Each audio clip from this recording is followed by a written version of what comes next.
welcome to What's New with Mike and Jeff. We're back from our conventions. We missed a few weeks, but we're revved up and ready to go. I've had 2 cups of coffee and a big old soda. Jeff's just kind of sitting there staring at me. Yeah, I'm just kind of sitting here. That's it. So we are back. I don't think people realize we're back. Nobody's watching yet. Yeah, they'll be on. It's been a while. It was before my birthday in July, I think. Wasn't it? It's been like 3 or 4 weeks. Yeah, it's been a while. And then we canceled last week due to my car issues. So. Well, but that was more important because you need to have your car. Yeah, I need to get this whole thing sorted out with this with the car I bought. So your first car was a dud. Oh God. Well, luckily you found someone to buy that off of you, so you lost money, but you didn't lose your shirt. Well, the thing about it is, I was talking to my brother about the parts I bought because I picked up my first one I bought was a Stratus, which I didn't really like, but I was in a hurry. Just wanted a car. Right. This one is a Ford Explorer, which are good cars. They're decent cars, and it's in much better shape. But I was talking to my brother about some parts and stuff like that, and he goes, "What happened to that Stratus you bought?" And I said, Jerry, you remember the time I came to your house to visit and I pulled your boat down to the river for you with my truck, and I didn't back it in quite as good as you back trailers in? And he goes, "Oh yeah, that was funny. And you gave me all that crap." And he goes, "Yeah, oh yeah, that was a good day." And I went, "Well, if I told you the true story about the Stratus, it would be 10 times better than the trailer backing story." Because I lost my shirt. I was an idiot. And so that was kind of funny. But yeah, no, the new cars, they're getting they tried to fix it last week, but they misdiagnosed it. It happens. Fortunately, they're doing it this week for all I had to do was buy the part. So, there you go. Good morning, David. Yes, it is good. David. So I had a thought. There we go. There, I'm going, where'd the comments go? There they are. There they are. So, well, very cool. Actually, which truck did you back your brother's boat in with? Was that the Dodge? That was my old blue Dodge Ram. Yeah.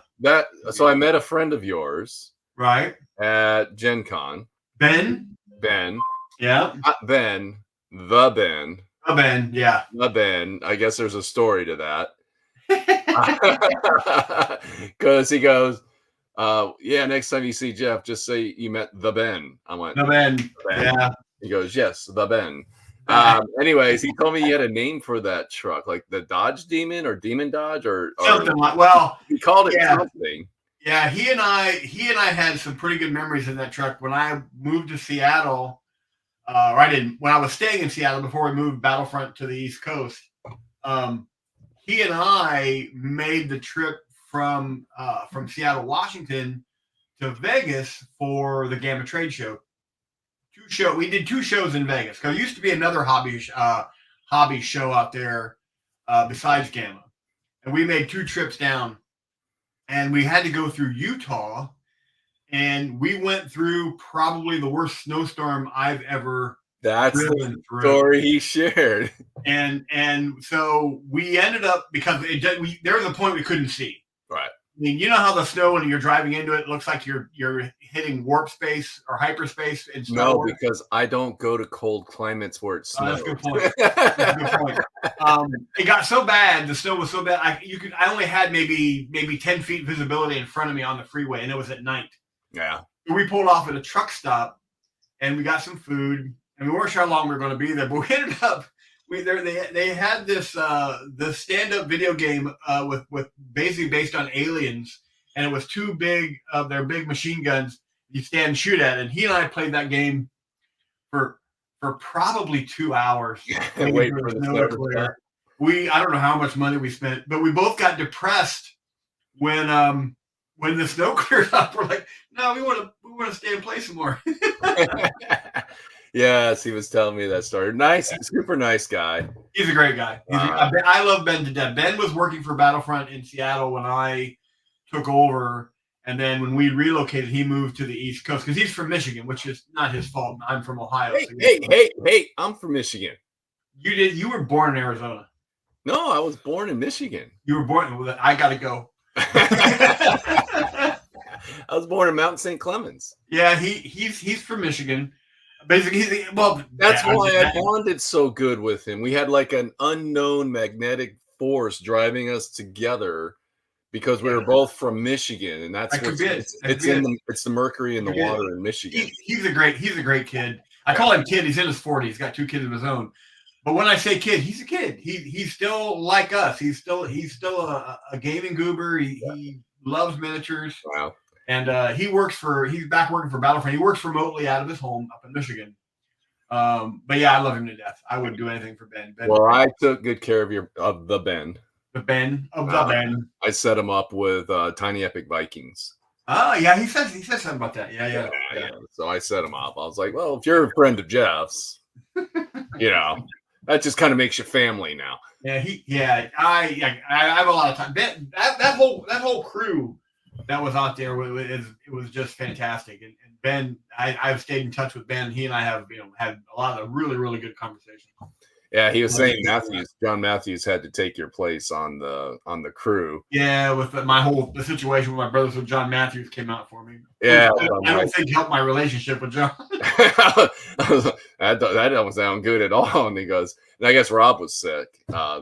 Everybody came back sick from John. Yeah. Oh, it was in the air. You put what, 50,000 people walking around the room? Dude, they sold out. Gen Con sold out at 17. And that's 72,000, and they haven't released the official numbers yet. So you have to. I don't know what they mean by sold out. If that means 72,000 tickets sold to the public and not including the vendor tickets. Well, they are limited on the capacity of what they can bring in. And if they sold out, then they were probably really close to the capacity. Yeah, but they haven't released what capacity numbers are. Like they're probably trying to figure it out. Well, 72,000 sounds like an odd number for capacity of it's weird. Complex. You would think it'd just be like 70,000, 80,000. It'd just be a nice round, topped off number. But because like for us at Gamelin, we when you buy a certain size booth, you get so many tickets. Yep. Well, we didn't use all those tickets. Like we only used hey, if anyone's going to Gen Con next year and wants to work 4 hours in a booth to get a free ticket to Gen Con, let me know.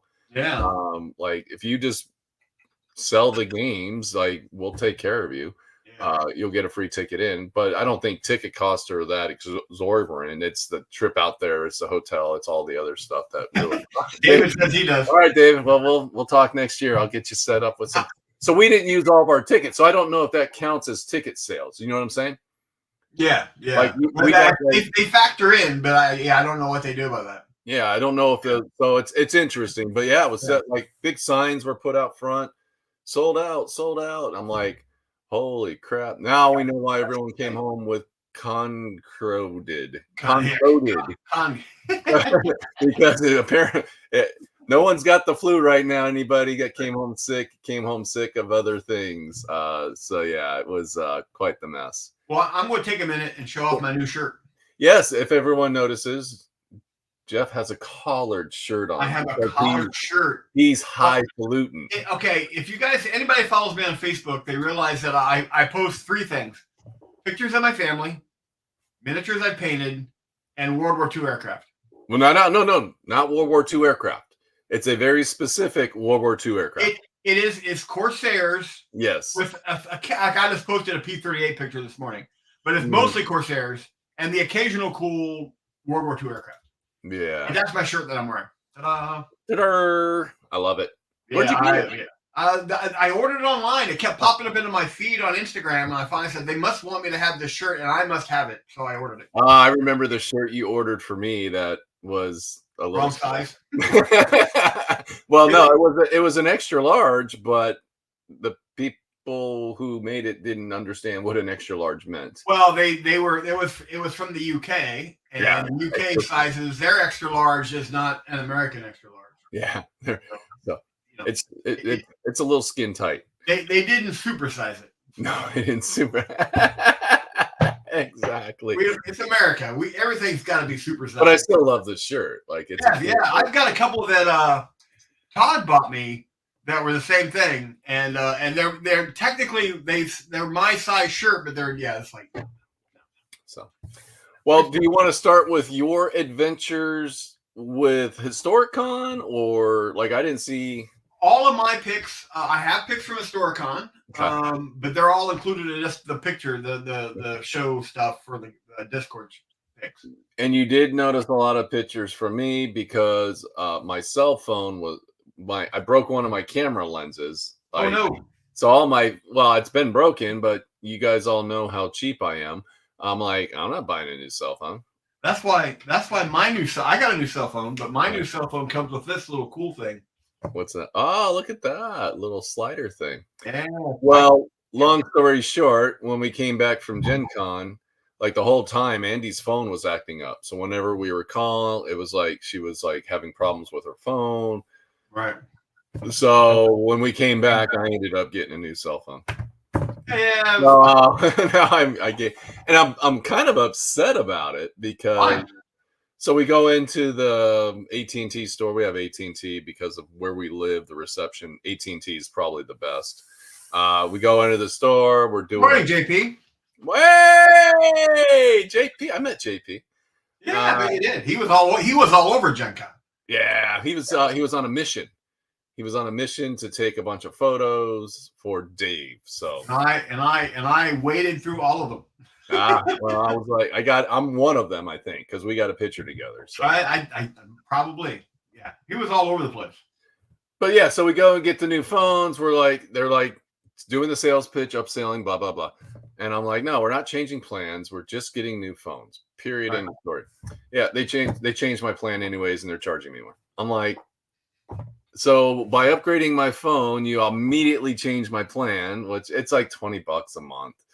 It's not the end of the world, but it's just irritating. It's like, so it doesn't matter what I do. You're going to change my plan no matter what. Like I say, I don't want to change my plan. You're going to make me change my plan anyways. That's just terrible business. I recently switched from Cricket to Xfinity. And one of the reasons I did, I needed a new phone. So I went out and I bought a new phone on my own. Okay. And so then I called Xfinity and I'm like, I have my own phone and I want this plan. And it was fairly, it's almost the same price as Cricket. I think it's like $3 higher. Okay. Well, I had to tell him 3 times because we'd get into the conversation and he'd say, okay, your bill's going to be $111. I'm our, a number. It was over $100. And I'm like, no. And he goes, well, you wanted this. I said, no, I didn't want that phone. I said, I bought that phone. He kept trying to sell you that phone already. And it took me 3 times of trying to get that through his head before he was trying to sell me a new phone. And one of the 3 times he was trying to upgrade me to a better phone. And I'm like, okay. Yeah. I went out before I made the switch and bought the phone I wanted. So let's just move forward. But yeah, he couldn't help himself. Yeah, so it was just irritating, and I'm not going to kick that hornet's nest quite yet because they're still reviewing our trade-in phones to see how much they're going to give us for our trade-in phones. But long story short, I didn't take a lot of photos at Gen Con because my camera sucked. I only took 1 photo of the booth. Dave got a new phone too. It's a trend. It's like COVID. It's like everyone's getting COVID.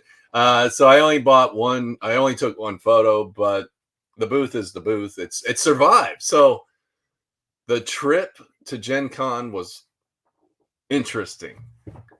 No, well, it always is an interesting trip. Yeah, so it was, we drove out there. So 3 grown adults in Jason's little Honda Civic, whatever car we're driving. I don't know, some whatever like station wagon-y kind of thing we're driving. We go from Arizona, like god awful early in the morning. I think we left at like 4:30 in the morning. Yep. All the way to Oklahoma City. Wow. Like, yeah. And Jason is, me and Nathan are talking about buying Jason a leather jacket and making a patch that says Road Warrior because he wouldn't let any of us drive because, well, type A personality control freaks don't let anybody else drive. You know exactly what I'm talking. I'm looking at you. So we get to Oklahoma. It's kind of late. We get into the Best Western, throw our stuff down. Let's go eat. Down the street, there's a Denny's. All right, let's go eat at Denny's. Like, it's Denny's. We all know what to expect at Denny's. Dude, we are greeted at the door. It's not even 10 o'clock at night yet. It's Right. like 9:15. Sorry, we're closed. They literally met us at the door and told us they were closed. We're like, okay. Like, Yeah. So what the heck? it's Denny's. Like, I don't know what to expect from Denny's as far as their hours of operations across the country, Yeah. but most of them are 24/7. Yeah. Pretty Or much. they're open kind of late because they're off a freeway. So that's like truck Yeah. drivers. Normally they're open all night. Yeah. We're like, whatever. We look across the street and there's a thing, is Mama Lou's open 24/7. We go to Mama Lou's. Oh my God, this was so fun. It was the coolest thing to ever walk into. So we're walking at the Mama Lou's. It's kind of it's not the greatest building in the world. Like, Right. it is typical roadside restaurant territory. Which There's can be the literally- best food in the world if you're lucky. There's literally a handwritten sign saying, due to popular demand, we now have a smoking section. Oh, They still have a smoking section in this restaurant. How? I don't know what laws are in Oklahoma. Don't know anything about Oklahoma, but it was literally a separate side of the restaurant, though. So it wasn't like old school smoking section, non-smoking section, which there was no divide. right. It was just a group of tables. Well, yeah, there's a whole nother section of the restaurant where people can smoke. Good. That's good. But it was just such a, we were literally, we're like tourists. We're taking pictures of this going, what the hell? Like, we were just kind of taken back by it. But to them, it was like, yeah, it's just how the world That's works. normal. That's just Yeah. normal. But we went in, greatest food ever, chicken fried steak with white gravy, mashed potatoes. It was home cooking style food. Yep. It was some of the, like, next year, we literally are going to plan our trip out there so we can go to eat at Mama Lou's again. Like, that's how impressed we were with the food. But whenever I take long bike trips, my second favorite thing to do, my first favorite thing is just the fact that I'm on the motorcycle. Mm-hmm. Second favorite thing to do is that I'm going, because I always try to take back roads. I try to avoid freeways. I try to avoid highways. Right. Is when you come across a small town and it's got a small little family-owned restaurant that you don't recognize the name, and it's usually something silly. Yep. I've been in restaurants called Eats. Yep. Been in a restaurant called Grubs. Yep. and 9 times out of 10, it is the best food ever. Yeah. And the service is off the charts. Oh, the guy that was serving us was just like, they're 24/7. So, yeah. First of all, like, everybody that worked there probably was locked up at some point. Like, well, I don't care. But the guy was just super cool. Like, his apron had like skulls and flowers on it. There you go. Like, there you go. That's right up my alley. Like, that, it was this really nice guy. Like, he asked me, where are you guys from? We're talking. He was like, so just good conversation. So it was just the good food. It was just like, and I was just surprised that the Denny's was closed, but I'm so glad it was, because it was. Yeah, because you missed out. You would have missed out on a great thing. I always like to go in and I ask the server, what's your signature dish? Yeah. And that's always, and it's amazing what they'll come back with, but it's actually it's a really great thing to do. Really well, this was one of those places. They did the grits and the everything. Hey, good morning, Scott. Morning, Scott. So then the next day, I had a life experience that was interesting. I visited my first Buc-ee's. I never want to visit a Buc-ee's again. Everything about Buc-ee, it just goes to show how mass marketing and influencers on social medias can take something that is so, I don't know. Oh, gotta start packing for Nova. Oh yeah, baby. Oh yeah, Scott's going to Nova. Get some of Monument Hobby's new orange paint, if you would, please. I could use a bottle. Wait, he's down the street from me. I'll just go to his shop. Let's go pick it up. Yeah. I gotta talk about Monument Hobbies. I got insider news. Oh no. Oh yeah. Anyways, but yeah, so I went to Buc-ee's. God, what a mess. Just a complete like, here's our logo. It's a beaver. We call ourselves Buc-ee's, and everything that's wrong with consumerism is in Buc-ee's. I was just like, I was overwhelmed. And I go to Disneyland, I go to went to Gen Con with 72,000 people. Like I'm okay being like in the crowd. Uh and yes, it is. People they lose their shit, JP. They were like, I gotta have it like I just was like, this is just too much, dude. There's just like it's just cramped with people inside. I get the big gas station concept, like, hey, you got to have a big gas station. I don't know if you need 72 pumps, but whatever. Right. But you want, gas stations, you want them clean. I want a clean restroom. Yes, they had clean restrooms. But all the other stuff, Loves have clean restrooms too. If you go to a good one, yeah, and they're going to build one, like David said. There's one that's going to be on the I-10. Yep. But I hear the brisket is good. The brisket's okay, Joe. Hey, good morning, Joe. It was okay. It's like Rudy's is better. Like I don't know, dude. I just went to it was just a sea of people, man. I felt like I was at Gen Con already. But I had the same experience at an In-N-Out. Whoa. Yeah. At In-N-Out? I'd never been to an In-N-Out burger before. Okay. And everybody talked about how great they were, how they wanted to die for. They were this, that, and the other. And when I went to the one there in Peoria, or I think it's on Peoria. It's on Peoria. It's in the Peoria complex area. Yeah, somewhere in that area. And it was packed. It was just it wasn't a pleasant experience, and the food was Yeah, it's just greasy hamburgers. It's just greasy hamburgers. I prefer for the hype it had, and just the crazy people, a number of people that were in the place, it just wasn't worth it. Well, I can check that off my list of I did it once. Dude, there's literally a mascot walking around inside the Buc-ee's, and people are getting their photo taken with a dude dressed up in a beaver outfit, or a person. I don't know who it was, dressed up in a beaver outfit, and getting their photo taken. People are buying like cups and shirts and pillows and all kinds of weird stuff.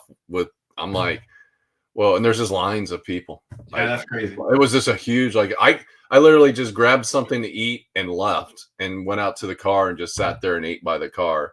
And I had their brisket sandwich and their homemade French fries, which were okay. It was like the French. It's always cool to have our potato chips, but you get those from other places as well. I don't know. To me, it was just like, this is just way too much. The best part about that story is, now that I know what you went through, I don't have to mess with it. Yeah, dude. If you can find them on a slow point, maybe go in. But yeah, they basically, like Joe's talking about the brisket, they have like a barbecue joint inside. Like it's this huge section where it's like people are just working behind the counter, chopping up brisket, making sandwiches, wrapping them up like a fast food. Like there's a fast food restaurant inside the building. They're just massive. I'm just like, yeah, that's insane. God. Yeah. No, when I travel, I hit two.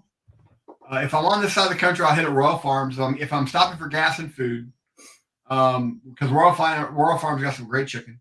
Yeah. And Sheets is really good. Sheets? I haven't heard of a Sheets. I think they're mostly East Coast. Okay. But they don't have a fast food place. They're a full service station. They have a grocery, but they have a counter that you can go up and order and then just get it to go. Yeah, it's really good stuff. It's good food, but it's gas station food. It was just one of those experiences in life. I'm like, okay, it's done. Let's go on. But anyways, outside of that, the show was fantastic. I heard a lot of good things about it. Gen Con was packed. It was sold out all 3 days. I didn't go as crazy as I went last year. I did buy some stuff. I bought some cool, mostly RPG stuff. Right. But I did. Ooh. I bought the sable hair brushes, or whatever, the Series S? Opus brushes. Are they the Series S? Yes, I got the Series S. Great brushes. Yes. So I did not think I would like them as much as I thought I'd like them, but I didn't think I'd like them as much as I do. Yes. So I picked up the paint brushes because Well, you said they were good. I have confidence in the words that come out of your mouth. The only thing I was disappointed about is I didn't get a number three, and I probably I like number three paintbrushes. Yeah. I like having those bigger bristle, Right. just to hold more paint, so that I Right. can, like when I'm doing something big, it just holds more paint. Yeah. So that was really cool. I got that, and then I just, some board games and RPG games. I just, it was a good time at Gen Con. We had some load in, load out problems, but we're gonna resolve those next year. Um, again, you learn by this is our second year doing a big booth, but the booth survived. And I have in our presentation from Discord later in the show, I have a picture of the booth. It looks gorgeous. Yes, so it all survived. We were able to put it together again. We didn't have any major breaks. Like our electrician came out, he ran all the electricity. Because our electrician, his name is Nathan. We have two Nathans that go out, Right. but he flies out. He does that. Hey, Cecil! I like the number threes too. Yeah, and I like the size 3 brushes. They're really cool. Cecil has a birthday coming up. What's that? Cecil has a birthday coming up. Oh, very cool. We'll have to wish him a happy birthday. So the electrician comes out, he hooks up all the power because we can only draw so many amps. So he has to do his thing. Make sure all the wires, not everything's flowing. Yep. And we got everything set up without any real situations. Like everything went together. We do need to do some next year. We need to go out early to build some carts so we can load and unload faster. But we need to touch a Thursday. You'll be 58. Congratulations. Wow. Yeah. 58 young. But we need to start touching up the paint. So it's it's paint. It's just like anything else. Yeah, loading, unloading, moving it around. Absolutely. Well, and shaking. But luckily, we're not driving across the country with it anymore. We're driving from basically the airport to the convention center. That's not bad. That's not as bad. So next year, we're going to touch everything up. We got to make some repairs, but the booth goes off like it always goes off. People love checking it out. They come by. We got bombarded by a bunch of Marios. All right. A bunch of people were dressed up as what company did you represent? It's Gameland Games. It's they do the Tiny Epic series of games, Tiny Epic Dungeons, Tiny Epic Quest. It's the small box games. And my buddy Jason works for Michael Coe, who's the owner of Gameland Games, and I'm the booth crew. That's my job. Is I go and I set up Gen Con and set up the booth. We built a big castle, and you'll see it when we do the photo. Yeah, it's a 20 by 20 castle. It looks gorgeous. Yeah. But we had a lot of. I'm sorry, I keep checking my phone. This car thing's got stuff going. So Jeff might have to cut out early, everybody, because I still have some car issues. I'm trying to get. Yeah, if his car shows up, he has to go get his car. So, anyways, set up the booth. Everything was cool. Show went off. We had a lot of people had product issue. We're not the only one. The Mario cosplay group was absolutely unhinged. Yes, in a good way. It was. I heard that from a lot of people. I don't know how many people were. I don't know if people were jumping in and jumping out, but everyone was dressed up as Mario. Hey, 18, hey. So everybody was dressed up as Mario, and they were like bombing people's booths and just helping people, promoting, because people were taking photos and then promoting them out. We did photos and promoted it out. Awesome stuff. That's one of the things I like about Gen Con is, we have all the cosplaying going on. Everybody's excited. It's like being at Disneyland. People are just happy, and they're shopping and they're looking, and it's just a lot of fun. And the booth went over good. I did get to talk to Jason over at Monument Hobbies, just because I'm wandering around the booth. I walk probably 20 miles a day wandering just the vendor hall alone, looking at stuff. And believe it or not, 4 days of walking around, I still miss booths. Yeah. Because it's not a grid. It's, the grid's a little bit jumbled up, and sometimes it's all over the place. Yeah. You go left instead of right. And, they try to do a grid. They do a good job, but then you get certain booths that take up bigger sections, and then you get lost and things get lost. It happens.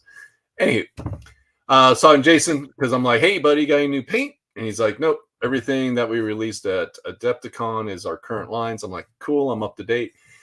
He's coming out with spray paints. Yeah, I heard that. He's coming out with like a primer line. I'm kind of intrigued by it. Like I'm like, okay, because his paints do go on pretty flat. So I'm hoping his primer is a good, solid. Yeah, I Yeah. wrote a list of stops I wanted to make. Yeah, you have to have a list, and you have to kind of know where those stops are because it's like it gets crazy. Yeah. Well, that's one of the downsides when I would work for when I was doing it with Battlefront and with Games Workshop.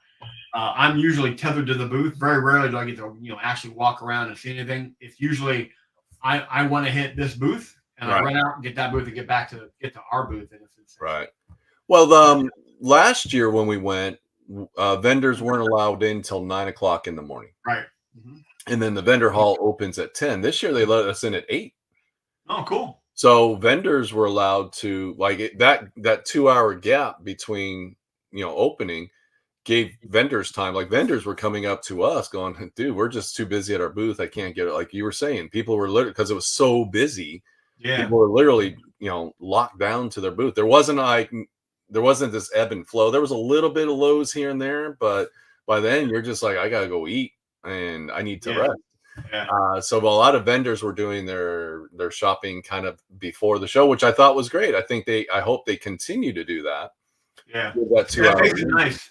Yes. It gives vendors time to chit chat and check out things. And a lot of people, we had some time before and between games, so my window was very limited. I'm sure you were busy, JP, because I tried trying to track JP. Like JP and I hooked up.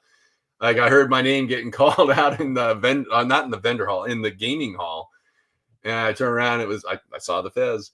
I was like, hey! So we did a photo, but I tried to track JP down later because I think on Sunday he said he was at the booth. I couldn't find him. I was just looking for the Fez, but I tried. But again, great time. We didn't have the crazy Lorcana thing this year, which was fantastic. Right. They went to some different systems to not allow that to happen. And I tried to get the D&D book for Amos.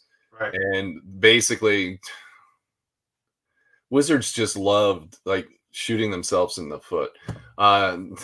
They brought a very limited number of the players' handbooks with them, which is like, I kind of assumed that'd be the case. I'm like, you're Wizards of the Coast. You could have brought like a semi truck full of, again, they could have had printing issues. I don't know. Well, the biggest reason is the political impact it has with the accounts that buy their stuff.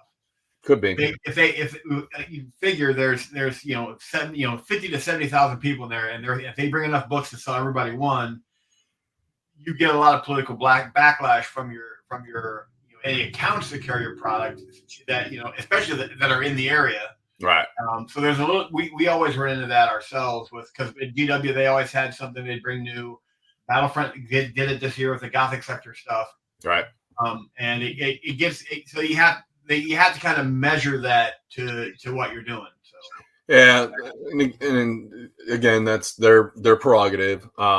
You had to go into some it was almost like I was at Disneyland. I'd go in like a virtue queue and I had to get a number, and I was just like, yeah, that sounds complicated, and it's going to be in retail like in 2 months. So I guess I'm going to have to wait. Assuming it would happen, but I appreciate you trying. Yeah, I tried. I went to their thing and they were explaining it all to me, and I'm like, no, obviously a lot of people got blessed and they think they're releasing 350 a day. Yeah. I'm like, just over 1,000 for a venue that has 72,000 and you're the world's most popular game. Got it. Love your statistics. So it would have been like winning the lottery because, as well as I do, people were trying to buy them up as much as possible to throw them on eBay as quickly as possible so they could flip them for double the retail price. That's the other factor. They try to control that because it does get insane. It does get out of hand. But there were no crazy lines, and that's what I appreciated. Nobody was getting run over like they did with Lorcana last year. None of that took place this year. Yes, people run to boost because we had limited supplies on some stuff because we had some printing issues, we had some shipping issues. So we were releasing Tiny Epic Crimes was our big game this year, and we didn't have as much as we would have liked. Right. We sold out of pretty much a lot of stuff because we just didn't have the we just had some supply issues, and I wasn't like I was going to booths, and there was one booth I went to, and an RPG that I really love called Vasgrim. They were selling a card game, and they had the card game out. I'm like, cool, I'll buy one. He goes, well, I'll give you the mat and I can give you the dice now, but we didn't have the cards, didn't show up, so I'll have to ship you the cards later. So it was just that's the reality, you know, when you're trying to deal with, you know, getting everything ready for the big conventions. I get it. Maybe Wizards had that kind of an issue. I don't know. It's just crazy. It was hard. It's hard to guess, and you got to kind of balance that out. I think the worst I ever saw was when we launched Firefly at Gen Con, and it was literally we had literally a wall of people, 6 people deep. You couldn't get out of the booth now without wrestling yourself through a crowd. Yeah. Yeah. JP's talking about Wizards wasn't a big presence, and JP's kind of outlining the same thing. Yeah. Free League, Flat River Group, Flat River Groups. I love those guys. Monty Cook, like there was other people that were like really. Free League was huge. Like Free League, it was awesome because Free League literally was diagonal from our booth. Right. So I got to see the Free League booth the entire time. I own pretty much everything Free League had. I didn't get their new Warzone yet. That's like a miniature skirmish game. Well, there's established companies that are fairly large. There is an ongoing analysis of cost and benefits because doing that show costs a fortune. Oh gosh, yeah, it's insane.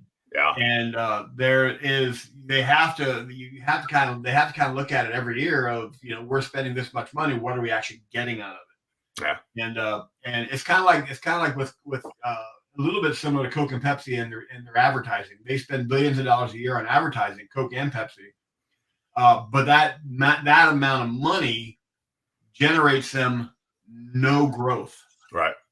Because they've already established. You like Coke or you like Pepsi, right. But the argument is if they stop, then that will probably change. Right. The same thing's true when you go to Gen Con. You go there, public relations, and new companies and companies that are up and coming, companies that have just established themselves. Gen Con's fantastic. But when you get to a point like you're like Games Workshop, you're like Wizards, where you're established, you've got a foothold on your account base, your customer base, you always have to be looking at, this is how much we're going to spend, what are we getting out of it? And a lot of them have scaled back a bit. Yep. So I mean, they're not going to never be there, but they've scaled back a little bit on their presentation and how big of the booth is. You know, you go with a giant booth, and you got, you know, and then next year you go with maybe 3/4 of that size, and you still get the same reaction. Then that's the better way to go because economically. Well, but Gen Con also has its own rules and conduct. Yes. And they won't allow just some big corporation to come in and dominate the. No, they have a point system. And you have to earn, like Gamelin Games had to start out as a 10 by 10 Shadow Dark. So Kelsey, I forget her last name. She's the author of Shadow Dark. She only had a 10 by 10 booth. But she could have. Shadow Dark did over $1 million. She could have gotten a bigger booth, but she has to earn her way up. Like she has to work up towards that. So yeah, well, and the other problem is though, if you do scale down, that affects where you can't just jump right back into that large booth. Yeah, so they have their own system, and yeah, JP's right. GW is a huge footprint. Absolutely. For that, just like some Studio 2 is a publishing company that sells RPG books. They're a big footprint. They take up like a aisle it's just all RPG books and all that kind of stuff. There are some really big companies in there, really cool stuff. But yeah, Wizards wasn't, and I think Wizards is going to have to start showing up more and show consistency before they can become that bigger presence. For us, for Gamelin, he just wants to break even. Like he just wants it to pay for all the hotel expenses and give the employees some money and not lose money, because for Gamelin, we have an office in the back of the booth. It's all about having meetings with, like, we met with some pretty important, I can't really share too much, but we met, I didn't meet with them. they met with some pretty important people that can get their games into other retail markets. We got to show off the new Game of Thrones to all these people. So we have Tiny Epic Game of Thrones coming out. We have Tiny Epic Cthulhu coming out. Those are like in print, on the boat type stuff. Yeah. So those are going to be just delivering this year. Yeah. So next year at Gen Con, we're going to have 2 brand new relative, like Cthulhu is kind of cool. It's a different type of a game, but it's Cthulhu. There's that built-in fan. It's like Star Wars. Like you get a Star Wars property. Well, you kind of have a built-in fan base. People are just going to buy it because it's Star Wars. Right. But Cthulhu is also a different game. That's the one thing I like about Tiny Epic series is all the games are fit in the same size box, but they're just not reskinning of the same game. They have different mechanics, they have different things. And we have, Tiny Epic Game of Thrones is going to be a good success, even though Game of Thrones isn't still as widely popular as it was. We're like a little bit behind the 8 ball on the popularity, but House of Dragons is still popular. So yeah. And then we got some new IPs that are going to be coming out later this year, which is kind of cool. So, but for us, that's what Gen Con is all. Hey, good morning, Duke. And it's going to be epic. Yes, David, it's going to be epic. So yeah, so it was this for that. So that's how Gameland looks at Gen Con. And Tiny, actually, Tiny Epic Game of Thrones is probably going to have the largest footprint of any of the games. Cool. So it's the way the games are built. Yeah. And then we're actually gotten a new expansion for Tiny Epic Dungeons. We're doing a Tiny Epic Adventure, Dungeon Adventures, which is going to be adding to the Tiny Epic Dungeons family, which is their most popular game. So cool stuff. Awesome. Of course, it's dragons. Yeah, dragons. All right, buddy. Well, let's go ahead. That was all. And then coming home was awesome because I got to spend 2 days in Kansas, Hutchinson, Kansas, which I love. Cool. Hutchinson, Kansas. I get to live in a basement for 2 days, which is play your cards right. You might get tiny games. Believe it or not, we sent in a proposal to Buc-ee's because Nathan, who was operations manager, does all the sales meetings. We actually talked about making a Buc-ee's game to sell at Buc-ee's so yes, we talked about it because that's how crazy it was at Buc-ee's. It's like, could you imagine having your game at that's the you have the big talk when you leave things like that. And yeah. Sorry. We did talk about it. Should we do photos? I'm doing those right now. All right. I'm sorry. I rambled. Just those are all conversations I've had throughout my career between GW and Battlefront. It's like, yeah. Good morning, David. We got another David in the house. David. All right. What? Whose are these? These are the AT Web. These are Amos's. Amos. Oh, yeah. Very cool. He thinks he's a painter now. Look. And from the looks of it, he's right.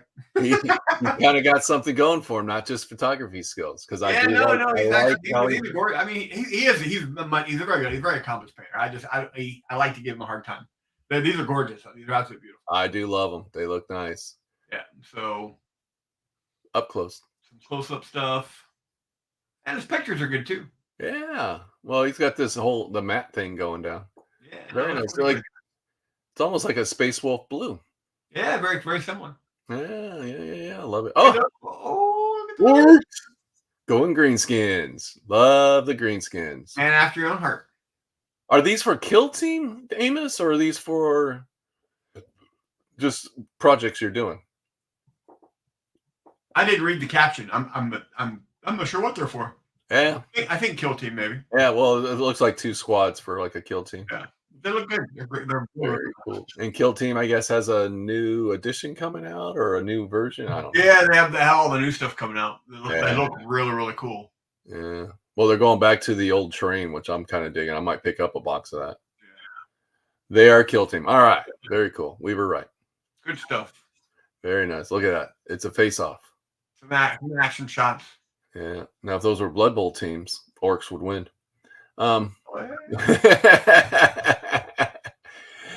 New rule edition. Yeah, there's a new rule edition coming out. Yeah. But it's supposed to have the old terrain, the old tethered. Old style terrain, but brand new troops. The names are eluding me now. The really good stuff people are excited about. Showing off the new Gale Force 9 terrain at Gen Con. Ah, there you go. Yeah. So they were display models. And there's some more. Look at those. What the heck are those? Those are Skaven rat. They're basically rat ogres. JP's, it looks like the beginning of West Side Story. When you're a jet, If they'd started dancing, man. They look about ready to. Look at those. Those are cool. Yeah. I don't know what they are. These are from Skaven Tide. Okay. Looks like the dude has a gun on his, or whatever it is, has a gun on its hand. That would be a cannon. A hand cannon. Hand cannon. There you go. Gotta have it. David. This is, I believe this is David's Skaven Tide that he finally got assembled. Yeah. Very cool. Now, if I'm not mistaken, Skaven Tide has the new skirmish rules for Age of Sigmar, if I'm not mistaken. I believe so. I believe that's getting a lot of attention. It got a lot of attention at Gen Con. I have a copy. I have a commission coming that I'll be painting a set for of these. But I have not read the book yet. But yeah. David confirms it's called Spearhead. Yeah. Spearhead. A lot of people talking about Spearhead right now. Oh, this is boy. Dave is working. This is a Rorschach test. Yeah. Very cool. I can't make out the models of the primers. There they are. Look at that. David's going to town. Yep. That's why I put them in this order. So we could see the progression. Well, I don't know if they're all the same models, but I think some of them were from that same thing. They look really good. We go from gray to color. They look really, really good. Yeah. It's like Wizard of Oz. Woo! In the cabin, outside the cabin. There you go. I love it. Really, really good stuff. I'm just excited to see David doing his painting. Yeah, looks like he's got the old ceramic tile there going. Yeah. The old school tile. There you go. Love it. So good stuff, David. Paint handle's wrong, but that's okay. We won't judge. Yeah. The green ones got them. You got the green ones off Facebook. So he's picking up some secondhand models, pre-primed or pre-base coated. Painted. Pre-base coat. Oh, the train Joe's working on. You know, this is the that's that cardboard train or the vinyl train. Very cool. Yeah. Look at the levels you've got going on. That's awesome. Yeah. I love it. Is this I don't know if Joe's with us still. Is this the cyberpunk stuff he's been working on? I believe it is. Okay. I believe it is. Nice. I like that train. Simple, easy, and it works. Yeah. Now, if it was anything like your guys' train, it would all stack and go back into a box. There you go. Love that tenfold dungeon. Dungeon in a box. Tenfold dungeon. Yes. That's what they're called. But they're good stuff. These look nice. These look really, really good. And then David is working on some of his Joe is working on some of his scatter train. Gotta have scatter. Yep. Very cool. I don't know what format you use, by the way, Joe, but and I'm not complaining, but I spent probably 20 minutes getting these converted to a format that my viewer would see. I wonder if they're like live photos or something. You know, sometimes you get. I didn't have that problem with these. Oh, okay. They were fine, but then when I got to these, I had to save them I had to convert them to JPEG. Oh. Yeah, it was weird. It was just weird. They gave me a lot of hassle, but I have that problem with my iPhone when I'm doing thumbnails for for YouTube. I have to convert the photos. Yeah, they look good. They look really, really nice. So cranking them out. Got the red skies. Oh, these are JP. Yeah, love it. These are I forget what game these were for. We were chatting a little bit about it. It's like a Robotech or not Robotech. What I just always think Battletech, but it's probably something else. Yeah. Well, I think he said they were a different scale. They might be. I don't know. They look good. Yeah, I love them. They look good. Little lightning claws. The Tech Commander. That's it. Thank you, JP. Right now, for Amos, the wind is blowing in a Battletech direction, but I'm waiting for that wind to change because he's almost as bad as you and I are on what he talks about every week on what's exciting. Oh, 10 millimeter. Okay. Yeah, 10 millimeter. I have, what do I have? I don't know if that's 10 millimeter. I have Steel Rift, which is by Death Ray Designs and Ash. And I really wanted to get into this game. I forget what scale it was though. It doesn't really say, but like a box set was like $90. Woo! Really expensive, all 3D printed. But I'll have to take a look at that. They look good though. They look great. 10mm mechs is kind of a cool thing. Absolutely, and these look great. These are fantastic. Love it. There's some individual shots of them. But they do have a BattleTech vibe, obviously. Absolutely. With some of the design patterns, but I love it. This one reminds me of a robot from Robo Rally. I don't know why this looks like one of the little squat robots from Robo Rally. And okay, so Amos Steel Rift is about the same scale. BattleTech 6mm. Yeah. Good stuff. Cool. Love it. I was always trying to get Heavy Gear going, but Heavy Gear never really. We played a lot of Heavy Gear back in the day when it first came out because I liked a lot of the stuff about the rules. Like they had the tracks on all the you had a road movement, or a track movement and a walking movement. It was a good game. It just never launched like I hoped it would. Yeah, well, and then they did some rule changes and got wonky. It's just like really.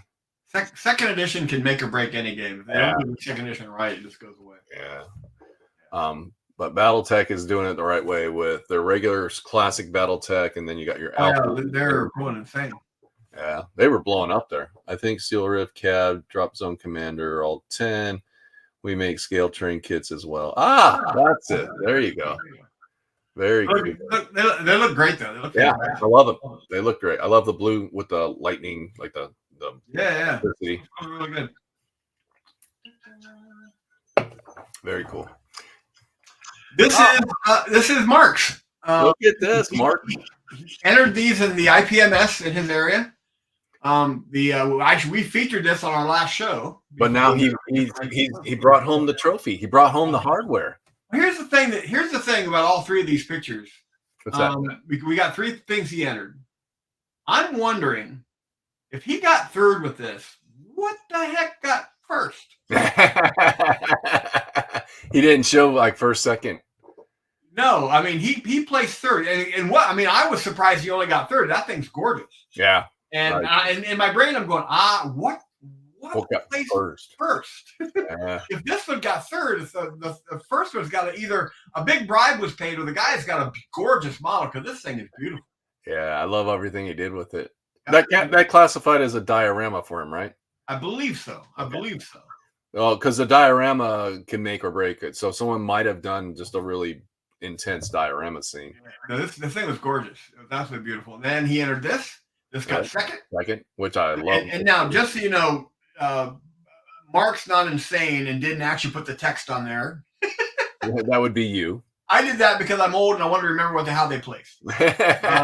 Again, I asked myself, what got first? Right. Because that Sherman is amazing. But to get second at an IPMS is amazing. It absolutely is. To get any, I mean, the competition for now, the miniature painting competition is based on where you're at the time. Because they're not as prominent in an IPMS show. Right. But they're getting there. But look at this. Look at the thing is gorgeous. I would love to sit in his studio when he's working on model and just pick his brain on some of these techniques. Yeah. Well, and watch him. Like if you're watching him actually do them. Yeah. But it's amazing. Beautiful. Absolutely beautiful. Gorgeous. And then it's not a great pick, but he got second with his TIE Fighter, which we also featured on the show. Yeah. Love the TIE Fighter. Yeah. So JP's saying basically Alpha Strike, if you like that game, Tech Commander will be good. So I'll have to take a look at that. He took second and third, so that's more of an accomplishment. No, I agree. I agree. Yeah, I'm just curious what placed first because Mark is and I've known him for years. I've only seen him in person 3 times, maybe twice. We've been friends online forever. But he's an absolutely fantastic model. Well, in the Star Wars category, maybe someone did the big Millennium Falcon, which I think just the sheer size of that and the detail in that is enough to overwhelm and get people's attention. But yeah, he's well done, Mark. I'm massively impressed. So. Amazing. And then this is his current project. Yep, I love it. that he's working on. And again, working on a little putt. Just absolutely. I mean, I'm showing all the pictures because that's the level of detail. Yeah. I mean, look at the oil filter. Yeah, it's got little marks on it. Yeah, there's wear, there's marks. Are just beautiful. And this is the engine, which not a lot of it's going to be seen. Yeah. Like that's one of the things you've talked about. It's not about what people can see. It's about what you do and knowing that you did it right. Yeah, the level of work on this is amazing. Just a little bit of a wash on the this made me make myself. I'm going to start working on my Corsair kit again because I really like. I'm nowhere near Mark's level in any way, shape, or form. In any imagination, I'm nowhere near it. But I just like doing scale models like this. Yeah. And I've got this Corsair I've been piddling with. I just want to. I want to set up a permanent place and just start working on it again. There you go. I'd love to see you work on it. And for cars, it's always hard because really it's how you paint the body of the car that makes it. Oh yeah, yeah. Like if you don't do a good paint job on the body, the car, no matter everything else you do, is going to kind of look a little off. Yeah. So I'm kind of like his chassis spent. Obviously, look how clean that chassis looks. David, go to our Discord channel. There's a link on our Facebook page, and in our Discord we have several different categories. The final photo, however, just to let everybody know, is we use that for if you watch our intro, you'll see our viewers that submitted their final photo for the reel. All right. Don't put them in there, Amos.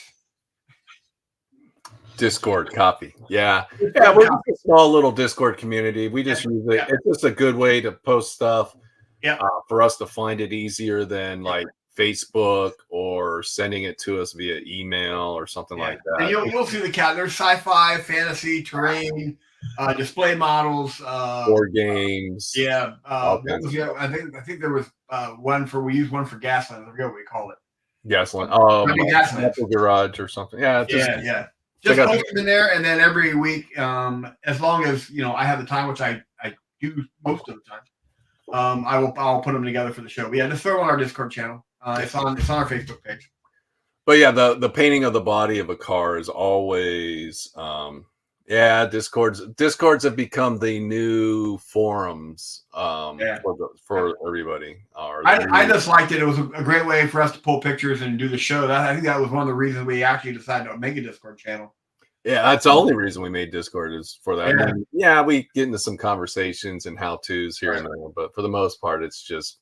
And the guys will often share links, and I'll post some links in there occasionally to special offers, whatever we see going on around there. Products. Yeah, definitely check it out. We'd love to have you. Yeah. Anyways, moving on. I'm just doing such good work. I'm gonna kind of go through these a little quicker. It's just I just can't wait to see it completed. To see the paint job on the body. Yeah, well, it's gonna look. Go back one. Look at the level of detail of putting in the windshield wiper fluid, and it's almost out. Yep. This is the kind of stuff Mark does. Yep. Good stuff. Just amazing. Yep.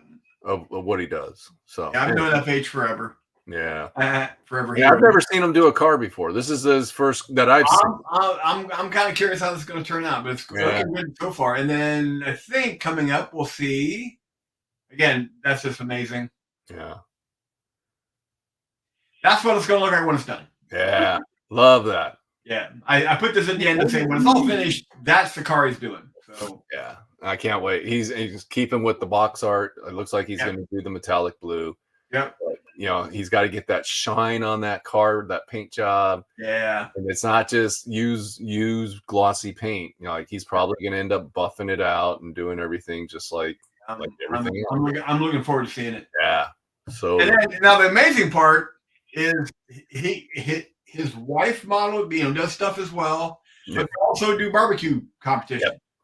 So, he's got a Facebook group if you're interested where what is it called? Sprues and Barbecue or something? Yeah, sprues and barbecues and sprues or something like that. Yeah. Yeah. So if you want to I think you put a link to it somewhere in Discord. Yes, a Gaslands perhaps. Isn't it amazing how we take a game at a certain scale? Because there's guys out there that play BattleTech in like 40K scale. Yeah. Yeah, it's insane. Yeah. Let's go play in our yard. It's awesome. I've toyed around with 124 scale gas lens, JP. I actually took some of the I think the model the die-cast models are like 124 scale, and yeah, you can do it. Mustangs, you Sprues and Brews. David gave it to us. Sprues and Brews. Sprues and Brews. There yeah. And he just posted up recently. He's got something going on in Colorado. He's in Colorado. He lives in Colorado, yeah. He's got like something going on in Colorado with another model show coming up. So yeah, I know, but like Mustangs and Messerschmitts, my favorite World War II flight simulator uses 72nd scale aircraft. Mm-hmm. So if we were to play it in Darren's store, we'd have to move the tables out. We have to move all the tables out of the way. We play in the parking lot. Yeah, that's another way to play. Don't do it in the summertime. Yeah. Anyways, work. Yep. He's working on Death Wizard, which is the new game from Vince Ventura and Uncle Adam. Yeah. Cool little game. I got it. I like it. I'm digging it. Yeah. And I think he's doing some work with some of his pirate games. I haven't talked to Tim. Tim's in the midst of a haunted house setup that he's working on. Wow. They got a haunted house he's taking part on. He's like the director of operations or something that he's working on. So I just know he has my chop saw because he had to build a bunch of stuff. So yeah, he's cranking some stuff out. These are old school metal. Got a lot of metal. I haven't had a lot of time to paint anything with my brother's health issues and this car and everything else. I'm way behind on any project. So. Yeah, I'm getting back into the swing of it. I'm getting back into it. I'm hoping to. I'm almost through the car nightmare, but I've still got a brother who is he's not long for the world. And I need to make a trip back to see him again, and just kind of, he's just not in good health. That's occupying a lot of my time. So yeah. But and then Historicon. Oh, that's the Green Knight. Yeah, these are some of the entries. I wanted to get that Green Knight is absolutely gorgeous, and I believe that placed Golden Demon. Ooh. But I believe it's a gorgeous piece. This is my little entry here. I love that model. Where did you get that? That one? Yeah. That was a character from Aristea. Okay, Aristea. Yeah, that's a model. That is the Spartan. Yeah. For Aristea. I love that model. Yeah. And I tell you how much I love it. If somebody offered me money for it, I wouldn't take it because I love the model that much. There you go. Yeah, I mean it's gorgeous. And then this Green Knight's absolutely beautiful. Yeah. I didn't edit the photos. I just took some in the glass case for when the competition. It wasn't a huge competition, but it was great. Dave Taylor runs it for War Games Illustrated. Brian, a friend of mine, helped him do it. It's just gorgeous stuff. Yeah, love it. I mean, another beautiful piece there. Looks like we got some World War II. Gosh, why is that game drawing a blank in my head? Little bolt action going on. Yep, but a lot of good entries. And I guess Bolt Action just released its 3rd edition. Yeah. So intriguing. There's that. We just saw that. There's that spider that we saw here. This is a close up of that. As best I love that spider. Yeah. Love it. This is a Historicon. Historicon was a good show. A little smaller than Gen Con. A little smaller than Historicon usually is. But I two reasons I love this Historicon. I got to hang out, but a buddy of mine, Greg, who sometimes is heading to Sweden for a year. Oh, yeah. His wife is a robotics scientist. Okay. I used to call her a rocket scientist because that's what I call anyone with more brains than me. They're a rocket scientist. I used to say she's literally a rocket scientist, but it's not rockets. Greg corrected me. It's robotics. All right. And she travels the globe to consult, and they've asked her to write a textbook.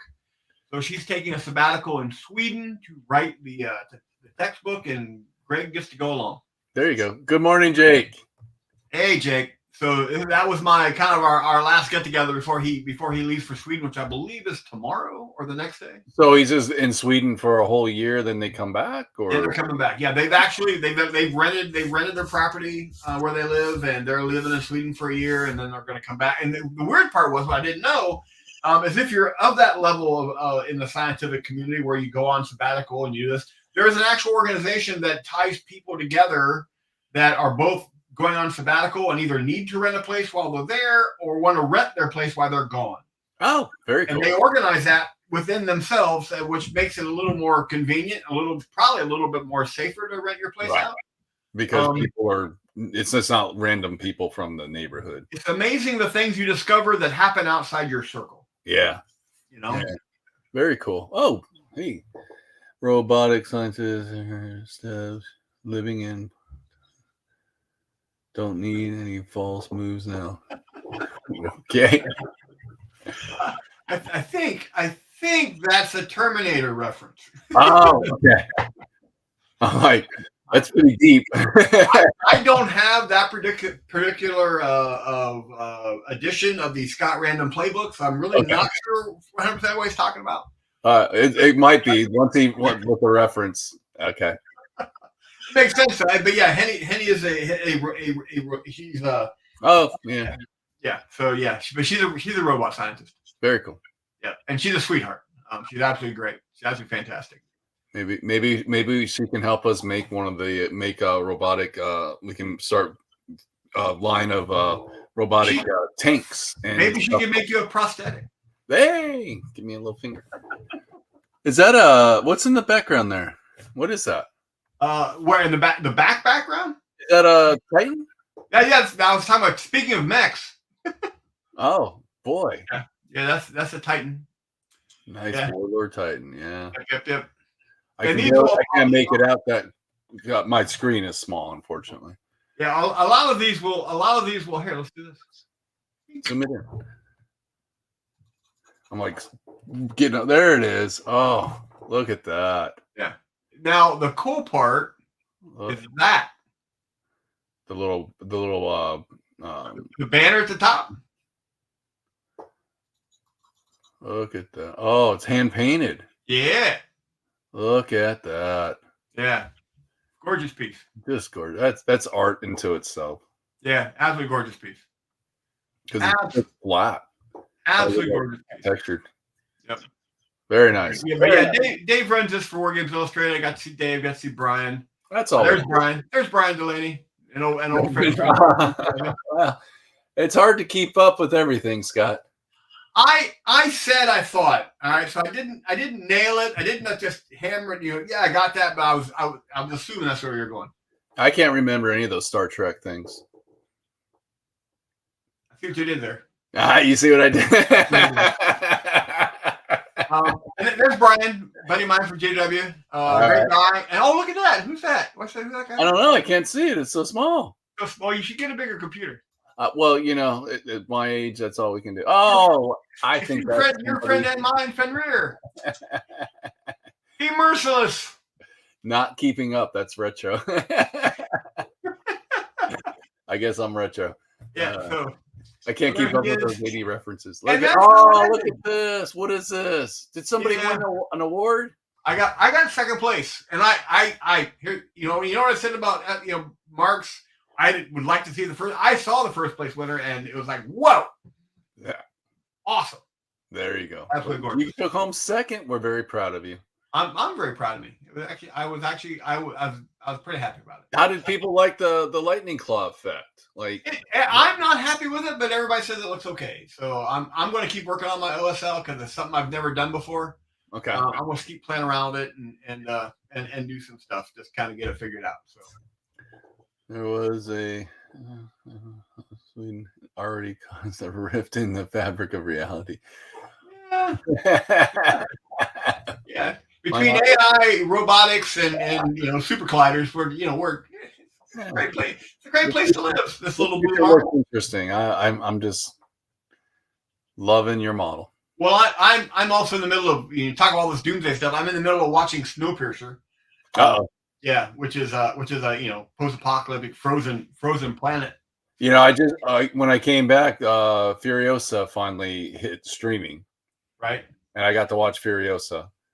There's Um, something. I Go ahead. I'm sorry. well, I was like, if this one would have came out first, I think the other one would have been a bigger success. I agree. I agree. Because there was so much in I forget what the name of the first one was, but Yeah. um, there was so much that was kind of just left to your imagination to kind of figure out what everything was, and I think that one really just tied everything together so nicely. And now it's like, oh, now everything made sense in the second one or the first one, however you want to look at it.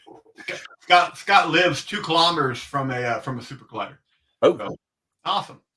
But these are the Historicon picks, and then look at that. there is the castle we built. There's a castle that Mike built. Well, me and a bunch of other people. Well, there's the house that Mike built, the house that the babe built, and now there's the house that Mike built. There we go. Yeah, so that's our booth. It's a 20 by 20. It survived. We got a new sign on the front of it. We didn't like our sign last year. And again, that's the life expectancy. We're trying to push this to go for 5 years, and then we'll probably end up getting rid of it. Well, you are in great company. You are in company with Michael Jordan, Babe Ruth, and now the castle that Mike built. The castle that Mike built. I'll take it. So that was our booth. Love it. Yep. That was the booth at Gen Con. And boy, it Indianapolis was just rank with humidity. Oh, I bet. It was so bad. That's what the Midwest is known for right now. We've had gorgeous weather in Maryland for the last week, knock on wood. Yeah, but it was just it was rainy, cloudy, kind of crappy weather. Yes, and muggy. And when you're building and breaking down the booth, they turn the AC off, they open up all the bay doors, and all that lovely humidity comes inside. And I lost probably 20 pounds of water out of my body because you just sweat. But what a beautiful booth. Yeah, well, thank you. It was a lot of fun. This. My furniture. I'm working on redesigning my house. I'm doing some furniture work. I really like these, by the way. They look great. Indy is gross. Yes, it is kind of gross.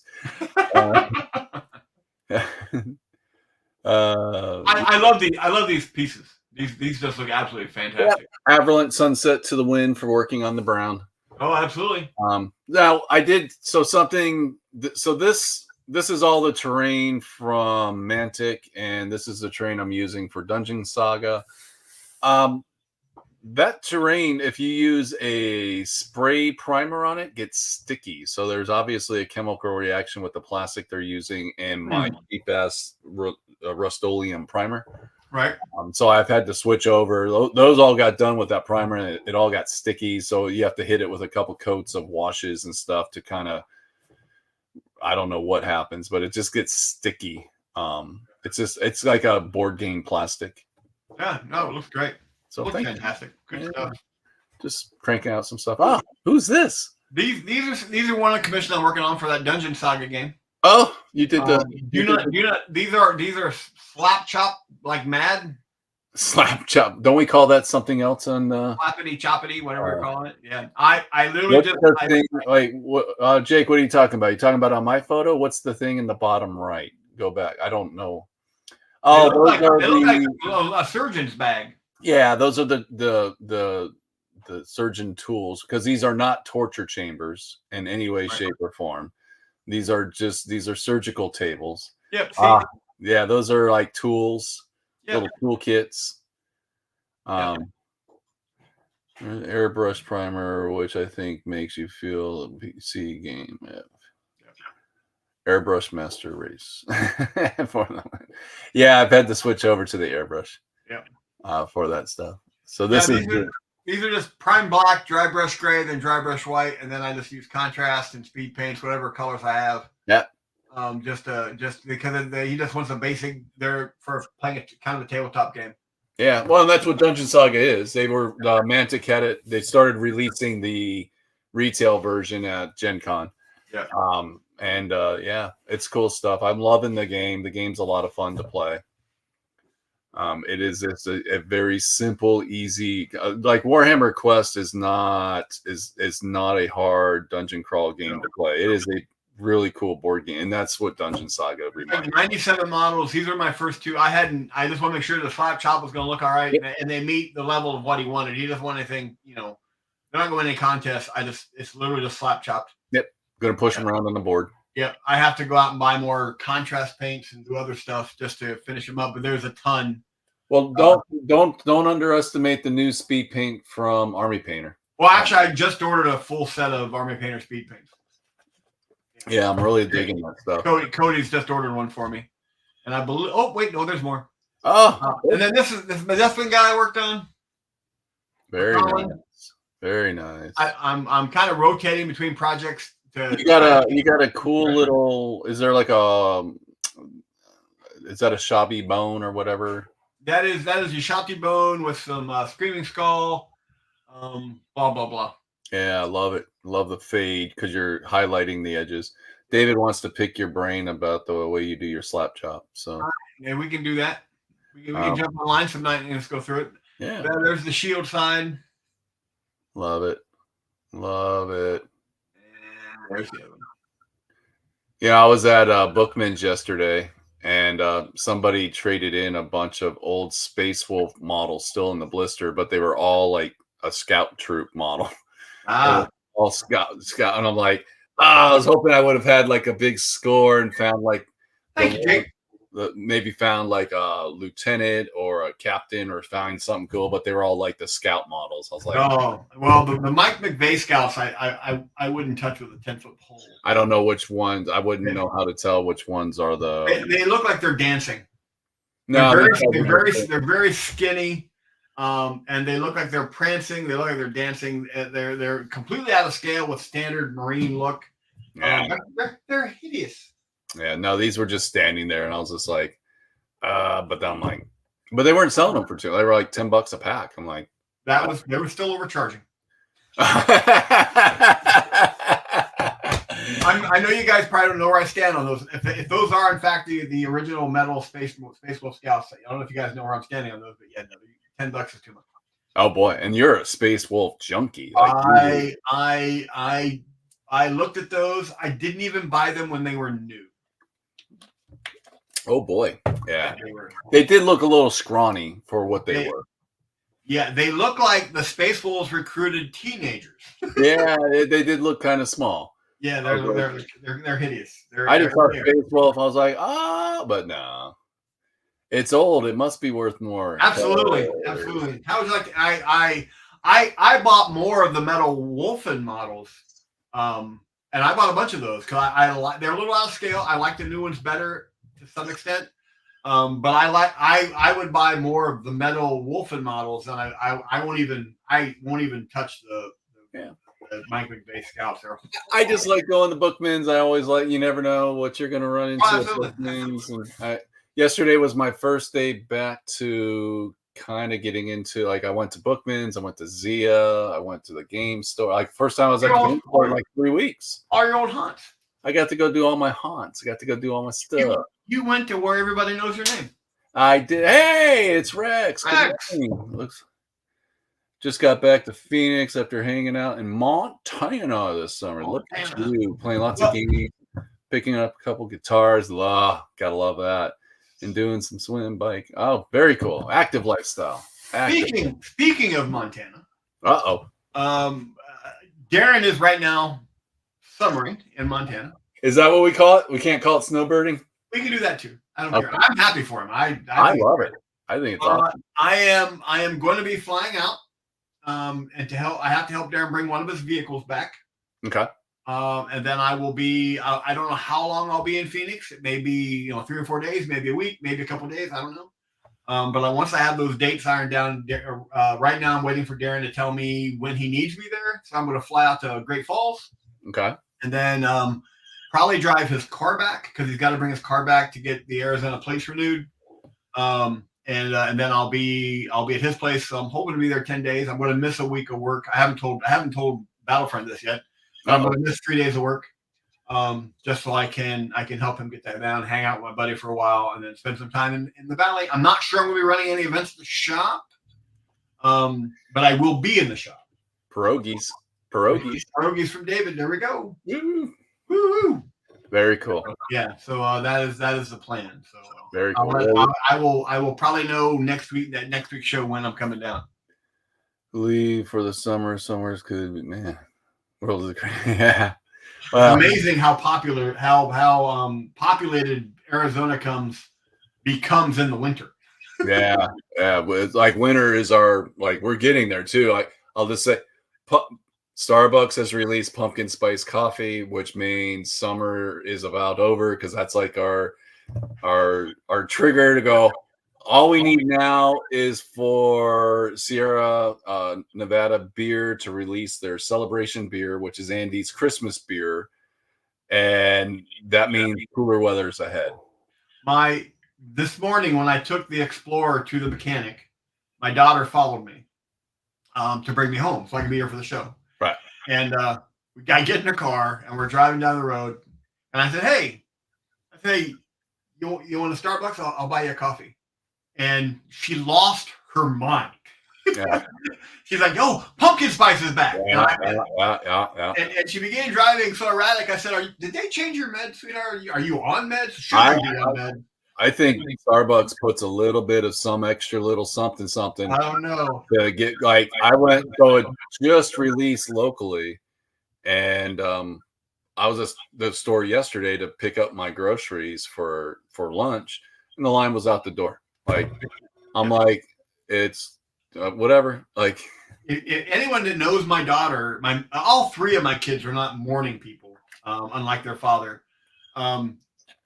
She doesn't get up easy. She's usually not in a good mood. The minute I said pumpkin spice or I said Starbucks, she already knew pumpkin spice was out, and she went nuts. It was insane. Yeah. So same. Yeah. It's crazy. All right. Well, we're gonna come to the end of the show. Yeah, I'm getting nervous now. I haven't heard anything. My car may have blown up. Nah, I'm sure your car. Mike, what games do you plan to play going into the fall? I picked up Sales of Glory. Ship means I have Sales of Glory. If you're talking about the old school Sales of Glory, I picked up a couple games at Gen Con. One of them is called Fate Forge: The Chronicles of Khan, and that's going to be my big fall game because it's a big campaign. It's my first. I actually picked up my first app-driven game, and that's what it is. So I'll be spending a lot of time with that. I have to show this one more time for the guys that didn't see it earlier. I'm a World War II nut. So here's the shirt I'm wearing today. Uh-oh. Ta-da! I love it. Jolly Roger, baby. I just had to show it. Yeah. I basically share all these photos on my feed, so I know people probably get thinking, "Oh, look, Jeff's showing more Corsair pictures. Yay." But I not only share my pictures on Facebook, I wear them. There you go. There we go. Love that. But anyways, Rick, yeah, so if you got Sales of Glory, if you got the old school version of it, I forget who put that game out. But yeah, that's it. Give us I already gave you the news, David. I said they're coming out with a spray paint. Monument Hobbies is going to be releasing a spray primer. Which I'm looking forward to, because hopefully we can get Aberlant Sunset back, or what they call the golden brown. I am going to be airbrushing a lot of Monument paint through my airbrush today. I need a nice bright yellow. Yeah, that's a good way to do it. Got to make up a bunch of volcanic bases. And to end the show, kind of, I'll end how I ended Gen Con. I actually got to eat at St. Elmo's in Indianapolis, which is the big steakhouse, and it was good. It is good. It is a good steakhouse. We actually had a private party room, so we actually got to, because we were being hosted by a publishing company that wants Mike's business, so they took us to St. Elmo's, and that was. It is massively sad, and explains why I'm as large as I am. Because when I think of certain conventions, it's more the restaurants that I go to. They're like there's when I used to go to. The name is eluding me now. It's the one in Columbus, Ohio. It'll come to me. Anyway, there is a fabulous family style Italian restaurant just down the road from the convention center. Origins. I think it's Origins in Columbus. Well, Las Vegas Open used to have, when they were at Bally's, They used to have a really cool Italian restaurant across the street. Yeah, but it's all family style, and Okay. you get like 10 people go, and you just it's fantastic. JP St. Origins. Yeah, it is Origins. I remembered it halfway through as Origins, but they had a really great family style Italian place. I'm actually kind of excited that Adepticon is going to be back in Milwaukee, because when Gen Con was in Milwaukee, there was a fantastic pub crawl back in the days when I drank a lot. There was a fantastic pub crawl at that was one of the events you hit when you go to Gen Con in Milwaukee. It was like you hit that pub crawl. So yeah, Rex is shouting out, "Go D-backs, go D-backs!" All right, everybody. I'm just down the road from football season. Yes. Yeah. Well, that's the other trigger that goes, summer's almost over in Arizona. Yeah, football season. So anyway, we just got to get through September and October, because October is still warmish in the afternoon times. Yeah. So, and then we'll be back to our cooler weathers. So I also owe Jake a shout out. Oh, what's that? Jake doesn't use Monument anymore. That's interesting. That's a story there. Jake did me a solid when he was at Gen Con and got me some of the Gen Con releases for Marvel United. Oh, very cool. So I want to again thank you, Jake. I really appreciate that. So I just want to always give a shout out. Yeah, I almost picked up the new Corvus Belli War. Oh my gosh, their new miniatures game, SDCC. I forget what their War Scrolls, I think it is, or something like that. Not Gen Con. Not Gen Con. Comic-Con. Sorry, my bad. I was like, I didn't remember Jake. I thought Jake wasn't gone. Old brain. I know. I almost picked up their new, but I was just like, I don't want to carry it back with me. War Crow. That's it. Yeah. Look, the orcs look cool. That's the only. I was like, oh, those look really cool models. Like, maybe that's what I'll buy. So, yep. Yeah. Yes, I have to do the same thing, Scott. All right, everybody. We're going to bounce. We will see y'all next weekend. Take care and have a great week. Bye. See ya.